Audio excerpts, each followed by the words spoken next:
Hello नमस्कार दोस्तों, आप सभी का हमारे इस चैनल पे स्वागत है। दोस्तों, आज हम लोग इस वीडियो में विश्व भूगोल के सौर मंडल से संबंधित महत्वपूर्ण प्रश्नों को हल करेंगे।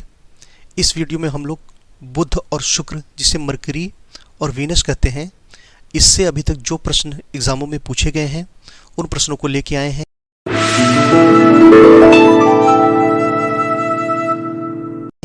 और यह यूजीसी नेट के एग्ज़ाम, टीजीटी पीजीटी के एग्ज़ाम, असिस्टेंट प्रोफेसर के एग्ज़ाम, राज्य पीसीएस के एग्ज़ाम तथा विभिन्न वनडे एग्ज़ाम के प्रश्न हैं। तो चलते हैं हम लोग दोस्तों प्रश्न की तरफ। तो इसमें पहला प्रश्न है, सूर्य के सबसे निकट का तारा एवं सौर मंडल का सबसे छोटा ग्रह कौन सा है? सूर्य के सबसे निकट है और सौर मंडल का सबसे छोटा ग्रह भी है, तो कौन सा है? वह है बुध। अगला प्रश्न है, किस ग्रह का तापांतर अन्य ग्रहों की अपेक्षा अधिक है? किस ग्रह का जो तापांतर है वह अन्य ग्रहों की अपेक्षा अधिक है, तो वह है बुध ग्रह की। अगला प्रश्न है, कौन सा ग्रह सबसे कम समय में सूर्य का चक्कर लगाता है? कौन सा ग्रह सबसे कम समय में सूर्य का चक्कर लगाता है? तो है बुध। यह कितने दिन में लगाता है दोस्तों? 88 दिन में सूर्य का चक्कर लगा लेता है। अगला प्रश्न है, किस ग्रह के उपग्रह नहीं है? किस ग्रह के उपग्रह नहीं है? दोस्तों, यह क्वेश्चन बहुत बार एग्जामों में पूछा गया है, लगातार रिपीट भी किया गया है, तो इसको आप लोग ध्यान रखिएगा। ठीक है, तो किस ग्रह के उपग्रह नहीं है? तो उसके बुध और शुक्र के कोई उपग्रह नहीं है। अगला प्रश्न है, बुध ग्रह के बाह्यमंडल में अधिकांश गैसें कौन कौन सी हैं? बुध ग्रह के बाह्यमंडल में अधिकांशतः गैस कौन कौन सी है? तो वह है sodium, magnesium, oxygen, hydrogen, potassium. ठीक है, मुख्य गैस कौन सी है? सोडियम, मैग्नीशियम, ऑक्सीजन, हाइड्रोजन और पोटेशियम। अगला प्रश्न देखते हैं दोस्तों। अगला प्रश्न है, बुध के सबसे पास से गुजरने वाला कृत्रिम उपग्रह कौन सा था? बुध के सबसे पास से गुजरने वाला कृत्रिम उपग्रह कौन सा था? तो वह था मैरिनर 10। कौन सा दोस्तों? मैरिनर 10। अगला प्रश्न है, पृथ्वी के सर्वाधिक नज़दीक का ग्रह कौन सा है? पृथ्वी के सबसे नज़दीक कौन सा है? वह है शुक्र। और सूर्य के पूछेगा, सूर्य के सबसे पास कौन सा है? तो वह है बुध ग्रह। और पृथ्वी के सबसे पास वह है शुक्र ग्रह। ठीक है, अब हम लोग आगे देखते हैं। अगला प्रश्न है दोस्तों, शुक्र ग्रह के वातावरण में किस गैस की प्रधानता है? शुक्र ग्रह के वातावरण में किस गैस की प्रधानता है? तो है कार्बन डाइऑक्साइड की। कार्बन डाइऑक्साइड की प्रधानता किसके पास है? शुक्र ग्रह के वातावरण में।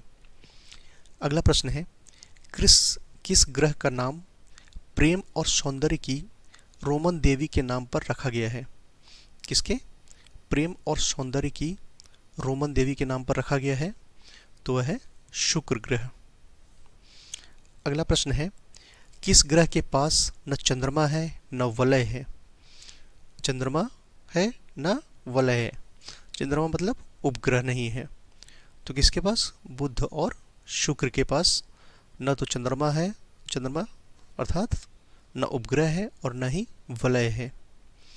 ठीक है, वलय मीन्स जो छल्ला टाइप का होता है, वो भी नहीं है। आगे देखते हैं। अगला प्रश्न है, आकार, घनत्व एवं व्यास में पृथ्वी के लगभग बराबर होने के कारण किस ग्रह को पृथ्वी की बहन कहा जाता है?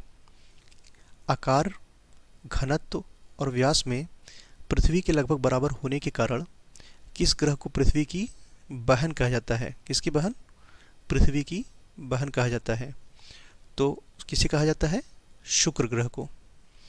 शुक्र ग्रह को पृथ्वी की बहन कहा जाता है। अगला प्रश्न है दोस्तों, शाम को पश्चिम में एवं सुबह पूर्व में, शाम को पश्चिम में एवं सुबह पूर्व में दिखाई देने के कारण किस ग्रह को सांझ का तारा या भोर का तारा कहा जाता है? तो किसे कहा जाता है? शुक्र ग्रह को। अगला प्रश्न देखते हैं दोस्तों। अगला प्रश्न है, किस ग्रह पर अधिकतम कार्बन डाइऑक्साइड होने के कारण इस पर प्रेशर कुकर जैसी स्थिति उत्पन्न होती है? किस ग्रह पर अधिकतम कार्बन डाइऑक्साइड होने के कारण प्रेशर कुकर जैसी स्थिति उत्पन्न होती है? तो किस पे होती है वह? शुक्र ग्रह पे। किस पे दोस्तों? शुक्र ग्रह पे। अगला प्रश्न है, गलन अंतरिक्ष यान किस ग्रह पर भेजा गया था? गलन अंतरिक्ष यान किस ग्रह पर भेजा गया था? तो भेजा गया था शुक्र ग्रह पर। कब भेजा गया था दोस्तों? 1989 में, 1989 में। ठीक है। इस प्रकार यह दोस्तों बुध और शुक्र ग्रह से बनने वाले अति महत्वपूर्ण प्रश्न हैं जो कई बार एग्जामों में पूछे गए हैं। उन प्रश्नों को हम लोग लेके आए थे।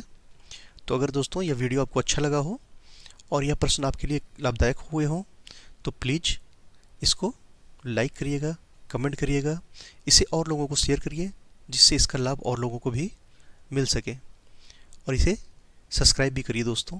इस चैनल को आगे बढ़ाइए। थैंक यू, धन्यवाद दोस्तों। जय हिंद।